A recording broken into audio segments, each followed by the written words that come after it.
For more on political reaction to the deadly shooting, let's bring in Nancy Cordes from the White House and Nikole Killion from Capitol Hill.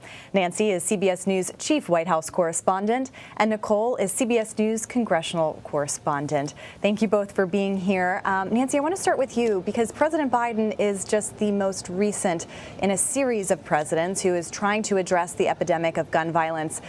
He and the administration have been calling on Congress to act, but is there anything that the president could do in terms of executive action? Is there anything that he's considering doing?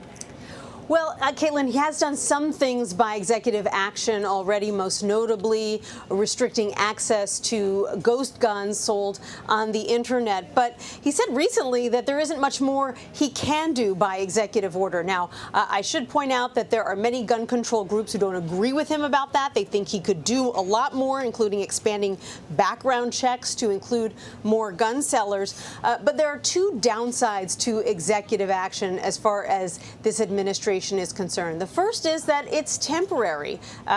This is not something that's been signed into law, so a future administration, a Republican administration, could roll back any executive action on day one. And so it's very tenuous. They'd much rather see a bill signed into law.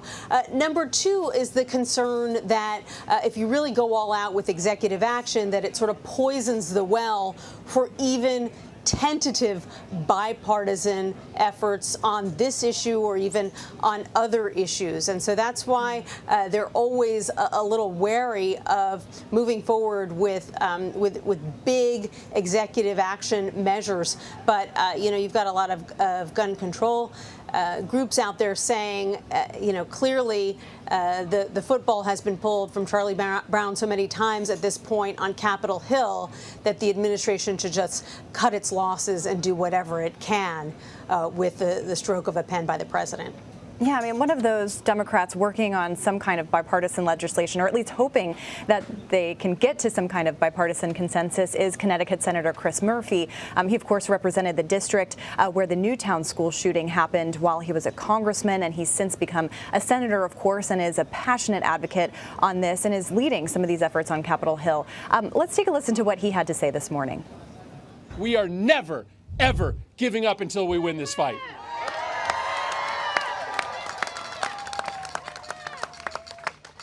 And this is a choice.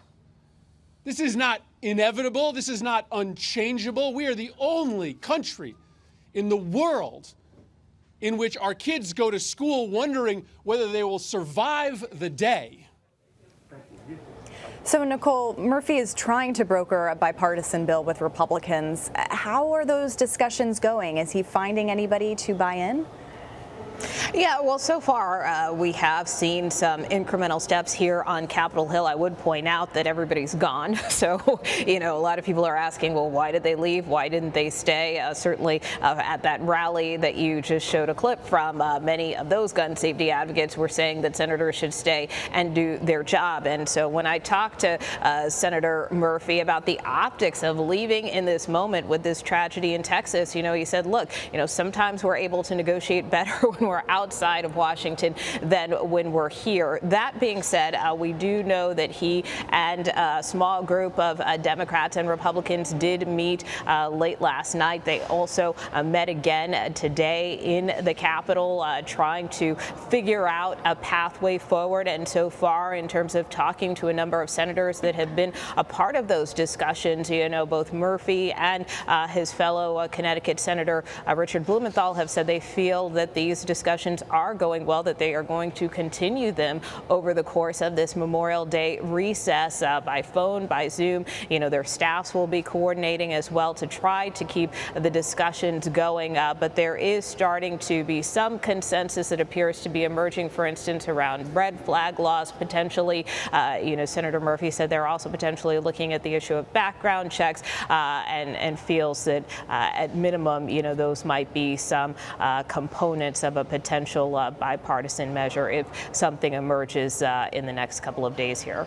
Yeah, Nikole, it's a really important point to note that they have left, and we know that the biggest impediment to urgent legislation like this is the passage of time. We've seen that time and again with measures on guns and other key issues. But what was interesting today is that Republican Minority Leader Mitch McConnell is weighing in, or at least talking about this, and he met with Senator John Cornyn earlier. Of course, Cornyn represents Texas and just returned from visiting Uvalde.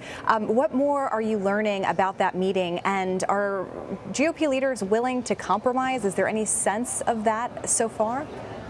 Well, again, it remains to be seen. As I mentioned, in terms of some of these bipartisan discussions, we do know that several Republican senators have been involved, whether that's Senators Graham, Senator Collins, and others. And there has been, some discussion with Senator Cornyn as well, who was just in Uvalde yesterday and met with Minority Leader Mitch McConnell following his visit there. What the Minority Leader told reporters earlier today is that he has now directed Senator Cornyn to meet with Democrats, and that he, wants them to try to see if there can be some bipartisan compromise, or that there can be a bipartisan outcome here. So that is something that now has the Minority Leader's blessing. And, Senator Cornyn, for instance, has said he's open to potential compromise on the issue of background checks. So again, I expect that he will be a part of some of these discussions as well in the days to come. And Nancy, when you look at public polling, I mean, there is support for some kind of reform. Our own polling after the Buffalo shooting shows majority support for some restrictions. There was a Politico Morning Consult poll that shows 88% of Americans support a required background check for purchasing a gun. So there's also, this just palpable frustration about the lack of movement on gun laws. I mean, you're sensing it well outside of Washington. So, how does this all happen? I mean, why does it feel so difficult for anything to get done on Capitol Hill? You've covered the Hill. You know these lawmakers well. You know this scene well. Why is it so difficult? It's so difficult because to pass anything, you need 60 senators to vote for it. And so even if Democrats control the Senate, they need a handful of Republicans to side with them. And Republicans, by and large, fall into a few different camps. There are those Republicans who are sort of Second Amendment absolutists, who don't believe in limiting access and gun ownership in pretty much any way. Then you have Republicans who fear that if you crack the door open to even minor restrictions on gun ownership, that will just cause Democrats to try to run through that open door and pass more and more laws restricting gun ownership. And then, I think something that applies to a lot of modern day Republican politicians is the fact that as moderate Republican voters have moved steadily out of the party and calling themselves now independents, not voting in Republican primaries, that ipso facto leaves a Republican primary electorate that is further to the right, and which means that there is less wiggle room for Republican politicians to feel that they can break with party orthodoxy and still get reelected. So they're very wary of doing anything that might jeopardize their ability to get reelected. So, I know that a lot of people talk about the NRA and the NRA's power and the NRA's money, and all that is true, although the NRA has been sort of engulfed in scandal itself over the past few years, which has limited its effectiveness and its influence. But I think far more influential here is the fact that for Republican politicians in the House and in the Senate, there is a lot less impetus to compromise on a hot button issue like this one because of the electorate that would stand in the way of them getting reelected. Yeah, it's such a great point, and especially as we're in the middle of primary season in a lot of these campaigns, just getting through the primary is the competition in and of itself. And Nikole, kind of on that point, I mean, gun ownership is at a record level right now, but a significant portion of American homes have always had guns, and many Republican candidates running for office this time around seem to be pretty keen to tap into that. Here's just a little bit of a sample. I believe in Jesus, guns, and babies. And I believe in putting the Constitution first. Liberals think the Second Amendment is about hunting. It is, but it's also about protecting your home and your rights. So I passed concealed carry for Alabamians to arm themselves without government interference. That way, you don't know who's got what in their purse. Lipstick, an iPhone, or maybe a little Smith & Wesson 38.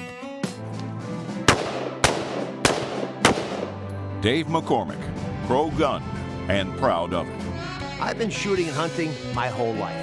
So when people say I won't support guns, they're dead wrong. Boom!